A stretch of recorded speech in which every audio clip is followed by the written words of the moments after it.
Hi friends, welcome to my YouTube channel Lavanya's cooking and beauty. ఈరోజు మనం ఎంతో రుచికరమైన టమాటా మసాలా రైస్ని ఎలా ప్రిపేర్ చేసుకోవాలో తెలుసుకుందాం. ఈ టమాటా మసాలా రైస్ చాలా తొందరగా చేసేయచ్చు, పిల్లలకి క్యారేజీలో కూడా పంపించవచ్చు. మీరు కూడా ఎప్పుడైనా ఇలా రోజులా కాకుండా కొంచెం వెరైటీగా టమాటా రైస్ని ప్రిపేర్ చేసుకుంటే ఇంట్లో అందరూ చాలా ఇష్టంగా తింటారు. మరి ఇంకెందుకు ఆలస్యం, ఎలా ప్రిపేర్ చేసుకోవాలో తెలుసుకుందాం. అంతకంటే ముందు మా ఛానల్ని సబ్స్క్రైబ్ చేసుకోవడం మర్చిపోకండి. ముందుగా మనం 4 టమాటాలని ఈ విధంగా కట్ చేసి పెట్టుకున్నాను. ఒక ఆనియన్, 2 పచ్చిమిర్చి, కొద్దిగా కొత్తిమీర, ఒక బిర్యానీ ఆకు, 3 లవంగాలు, ఒక పట్ట, కొద్దిగా అల్లం వెల్లుల్లి. ఇక్కడ నేను ఇద్దరికి సరిపోయేటట్టు రైస్ని తీసుకున్నాను. కడాయి పెట్టుకొని 3 స్పూన్స్ ఆయిల్ వేసుకోవాలి. ఆయిల్ హీట్ అయ్యాక మనం కట్ చేసి పెట్టుకున్నవన్నీ ఆయిల్లో వేసుకొని లైట్గా ఫ్రై చేసుకోవాలి.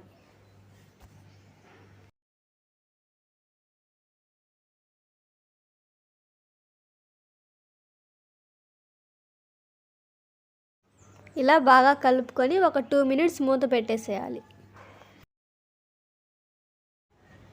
2 మినిట్స్ తర్వాత మూత తీసుకొని ఇలా లైట్గా టమాటాలు మెత్తబడిన తర్వాత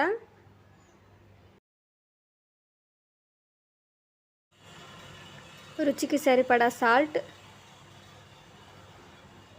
కొద్దిగా పసుపు, 1.5 స్పూన్ కారం పొడి, 1 స్పూన్ చికెన్ మసాలా వేసుకొని వీటన్నింటిని బాగా కలుపుకోవాలి.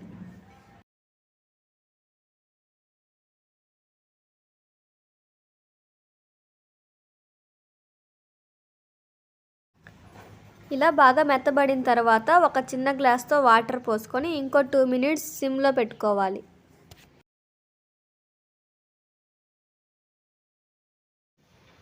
ఇందులో మనం రెడీ చేసుకున్న రైస్ని వేసుకొని వీటన్నింటిని బాగా కలుపుకోవాలి. ఈ టమాటా గ్రేవీ రైస్కి పట్టేటట్టుగా బాగా కలుపుకోవాలి.